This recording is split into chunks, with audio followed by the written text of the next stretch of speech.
Well, Dad's new assignment was in Illinois, and we were there in Illinois for 5 years. The first 3 years we lived off base, and the last 2 years we were in base housing. Uh, One of the things I remember when we were living off base is my brother. Now, he always seemed to be in trouble, but this particular time was kind of funny. We lived in a housing area that was just being developed, so there were a lot of new houses and building houses that were only partially constructed and stuff. So Don was off playing in one of these construction areas, and one of the other kids in the neighborhood was there who Don didn't care for. His name was Dale. Dale wasn't very bright, and he was, screwing around with Don, and Don told him to leave, and he wouldn't leave. So Don said, "If you don't leave, I'm going to paint you." And the kid was stupid enough to stand there while my brother took a big paintbrush and dipped it in a big bucket of paint and started painting this kid from head to toe. And the kid just stood there until Don was done, and then he ran off crying and came to our house, and that's how I got involved. He knocked on the door, and he's covered in paint. And he says, "Don painted me." And I started to laugh, and my mom heard me. She came out. I don't know if she laughed, but I'm sure she was trying not to. Anyway, that was kind of a funny story. And then we moved on base. And the base was kind of neat to live on, but there were some things that happened while we were there of interest. One of them was I can remember Don and I had gone home for lunch, and Denise was still too young to go to school, but Don and I had gone home for lunch, and we were walking back to school, and the weather wasn't particularly nice, and it was kind of rainy and really blowing, and then we started to get hail, and the hail was really nasty, and so we're running sort of from building to building to avoid the hail best we could. And in fact, at one point, some airmen pulled us in a building. They thought we were crazy out there running around in the hail, but we were trying to get back to school. And we picked up a big old piece of cardboard and held it up while we were running, and some of the hail even came through the cardboard. It was a mess.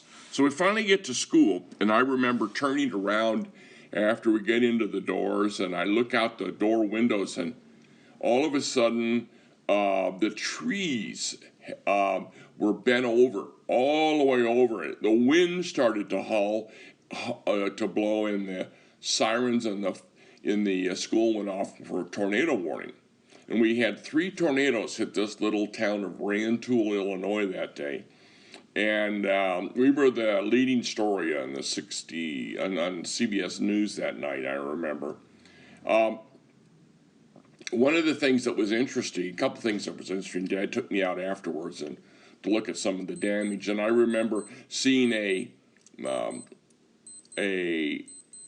mobile home up in a tree, which I thought was pretty incredible. And I also remember that one of the things they had done, the Air Force knew the tornadoes, there were tornado warnings, so they'd gone out and they tied all the airplanes, their wings down to the runway, so they could, they didn't have enough buildings to put them all in. Well, the tornado came along and ripped all the fuselage off all the wings and piled these dead fuselages of the airplanes all the way at the end of the runway, and all the wings were still tied to the their underlinks that they're by themselves.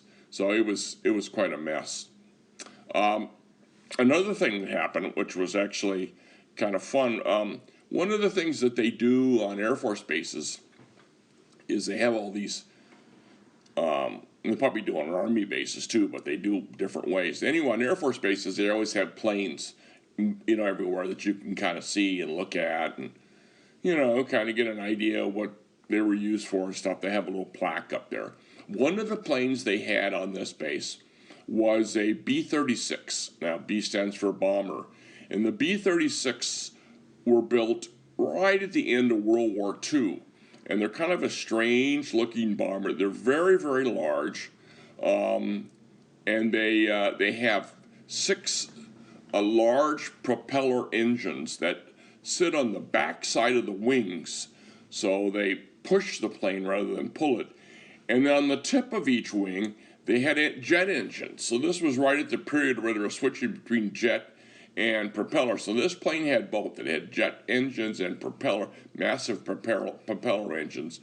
To get this thing in the big bombs, including nuclear bombs, off the runway into wherever it needed. So my brother and I were checking out this plane. It was kind of neat, and a big plane, and we realized that we could get in the plane by climbing up the landing gear. So this was a Sunday morning. There wasn't anybody around, and we had just ridden our bikes out, and so we propped up our bikes and climbed up the landing gear and found ourselves in the wing. And the wing was so big, hell, we could easily move from the wing into the rest of the airplane. And so we spent quite a bit of time walking around inside this airplane and checking it out. And the airplane was so long that the folks on the plane, the crewmen, to get from one end of the plane to the other, had to have these special tubes that ran the length of the plane, and in the tube was like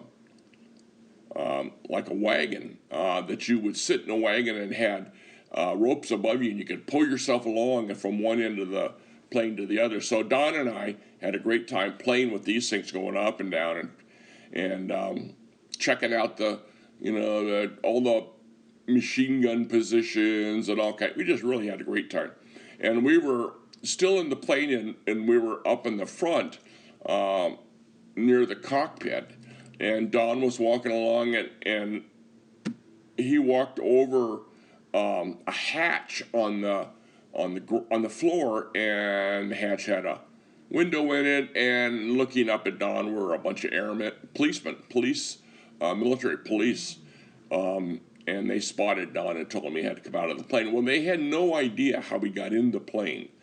So and of course they didn't know I was there either, but I figured, well, if Don's there, if Don's got to go, I got to go. Plus, there were two bicycles, so they knew there must have been two of us in here. So we both went out and crawled out the end of the wing and started to come down, and they all freaked out and stuff. But the bad part was my dad got in trouble for that. That apparently was a big no-no, and so my dad got a check mark in his service record. I'm sorry about that, but Mom was pissed. Dad just put us to work, so it was no big deal. Anyway, and then one other quick story. While we were there, I'd gone to a Boy Scout camp that winter, and I was coming back. Dad had picked me up, had a great time. We'd been camping for about a week in the snow and whatever, and Dad came back, picked me up, and told me on the way back to the house that he'd gotten me a job. Well, I didn't know I wanted a job. I didn't know somebody was looking for a job, but now all of a sudden I've got a job, and I could just feel my stomach went, oh man, what the heck is going on here? I didn't know that I wanted a job. I'm still in 5th grade or something. No, I was probably in 7th grade, 6th grade by then. So anyway, I get this job delivering papers. And it was actually a paper route right in our neighborhood. And for the most part, I could use my bike. But the reality was they had me delivering 5 different newspapers in this route. And some of them people would get every day, and sometimes they'd only get Sunday papers. And, it was a mixture of these papers. And there were Chicago papers and local papers and a New York Times and all kinds of stuff. So it was complicated to remember who got what and when, and then figure out what they owed and all that kind of stuff. But I delivered to everybody who was bigwig. So the base commander was in my route. I delivered both to his office and to his home. And the problem with the office was that the Air Force paid for that, and they were a pain in the neck to collect from. And of course, they never tipped.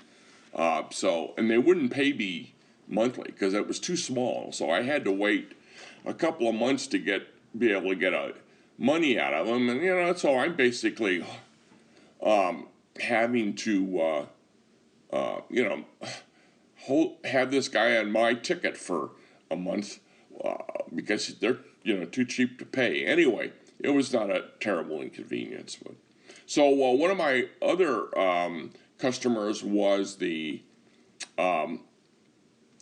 guy who was the commander for the Office of Special Investigations. The OSI guys were all non-uniformed, although they all had ranks.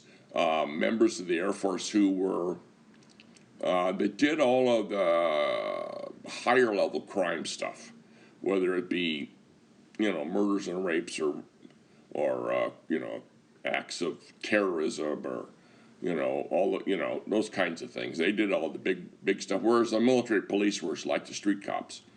And the head of those guys was in one of my routes, and I had to deliver to his office. And I can remember one time it had snowed really bad, and so the papers were all late. And his office was right at the end of my route. And so when I got there, he was already at work, and his sergeant saw me coming in and said, "Hey, Colonel wants to talk to you." And oh, crap.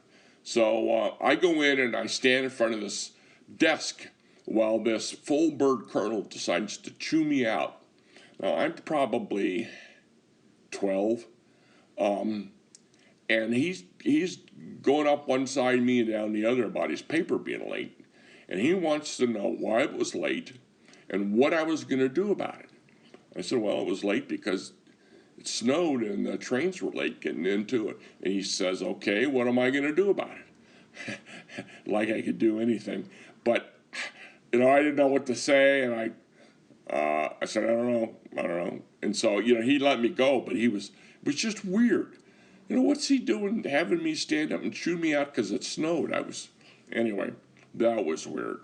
Well, we were at Grandma's house in St. Louis, and I took a phone call when everybody was out, and it was my dad's boss. And so when my father got back, he called his boss. I forget the colonel's last name. Anyway, good guy. And it was, I got good news and bad news. And the good news was he was promoted to a lieutenant colonel and was given his first real command and is being sent to Korea. So we couldn't go to Korea, so we went to Riverside. But that's another story. And so we'll take that one up in the next round of stuff if I could figure out how to turn this guy off. I don't even remember which button it is.